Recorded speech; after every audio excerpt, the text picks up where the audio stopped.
Muy buenas tardes, mi nombre es Sara Escudero Álvarez y en compañía de Miguel Gilmaya vamos a hablarles sobre dos videos que nos llamaron mucho la atención de los hermanos Lumière. Esta actividad la estamos realizando para nuestro curso de Imagen 6, Cinematografía.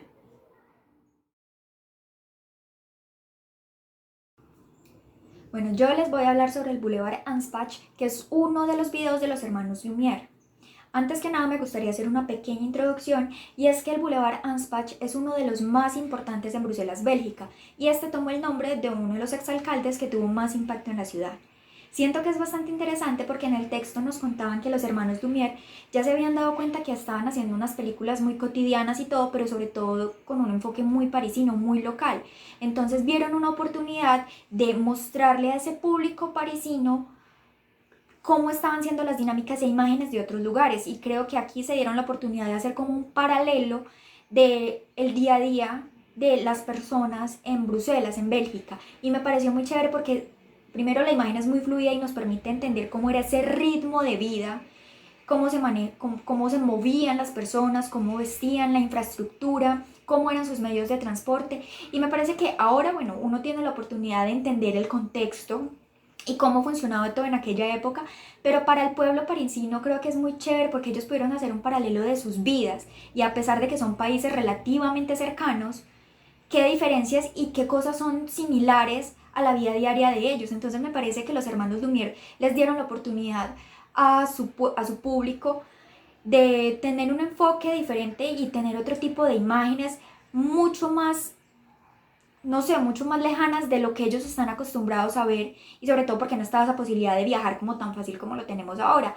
Pero siento que nos dan una forma de entender el ritmo de vida que tenían las personas en aquel momento, cómo se transportaban, cómo vestían, la infraestructura. Siento que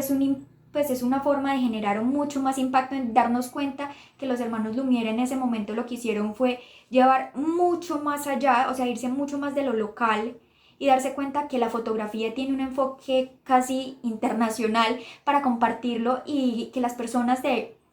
un lugar tengan la posibilidad de ampliar su panorama y su mentalidad a un universo y a un mundo que hay más allá de un país. Entonces siento que eso también lo lograron los hermanos Lumière al ponerse el reto de que en ese momento no más contenido local, sino que vamos afuera, mostrémosles qué cosas hay para nuestro público parisino y qué podemos compartirle. Y siento que este video nos lleva a eso, nos está mostrando uno de los lugares principales de Bruselas, cómo es la dinámica social ahí, cómo es el ritmo de vida, cómo es su día a día. Y siento que, o sea, para las personas de Francia en aquel momento, hacer ese paralelo de una de las ciudades y uno de los puntos más importantes me parece que es extraordinario, porque pueden hacer un punto de comparación sobre todo de París, una ciudad que es tan movida y que tenía tanta fuerza en aquel momento, incluso ahora. Me parece que era una oportunidad muy bacana y muy chévere para ellos entender y hacer como comparaciones y similitudes de su ritmo de vida y qué cosas comparten incluso y qué cosas no. Entonces me pareció muy chévere por ese lado y disfruté bastante el video. Todo el escenario. Hola, bienvenidos y gracias por conectarse a esta recomendación de cine primitivo de hoy, donde trataremos la película Muerte de Robespierre o Muerte de Robespierre, dirigida por Georges Chateau y estrenada el 27 de noviembre de 1897. Esta película hace parte del ciclo de recreaciones históricas que encontramos en la colección de los Lumière, basados en hechos de la Revolución Francesa, como el hecho que le da el título a la obra, la muerte del protagonista Maximilien Robespierre, líder de la revolución y miembro de la Convención Nacional en aquel periodo. Aunque pueda discutirse un poco la fidelidad y las libertades que se toman para narrar este hecho, como es el caso, a manos de uno de los miembros de la Guardia Revolucionaria con un tiro de pistola al pecho del protagonista, a diferencia de la ejecución por guillotina como nos cuenta la historia. Ello no nos impide encontrar ciertos elementos del lenguaje audiovisual, como es el vestuario de la época en los miembros de la Guardia Revolucionaria, que podemos ver a lo largo de todo el plano general en el que se desarrolla la cinta,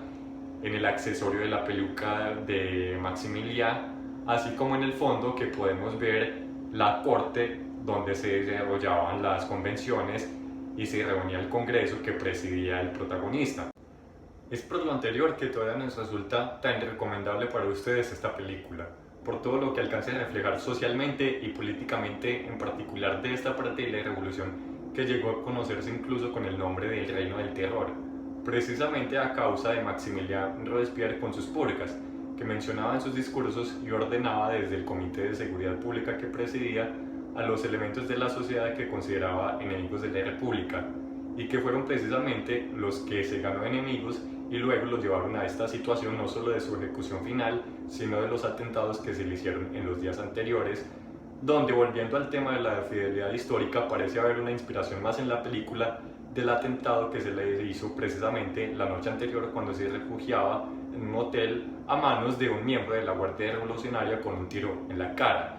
trayéndonos a colación toda esta convulsión y toda esta violencia de la época que es siempre digna de ser revisitada. En cuanto a efectos y movimientos, podemos encontrar el estilo muy propio de la época, o sea, muy bruscos y muy exagerados, que se implementaba para hacer más notorios aquellos detalles que le costaba más a la audiencia entender en pantalla a causa de los planos tan amplios, como es el movimiento del protagonista al escribir.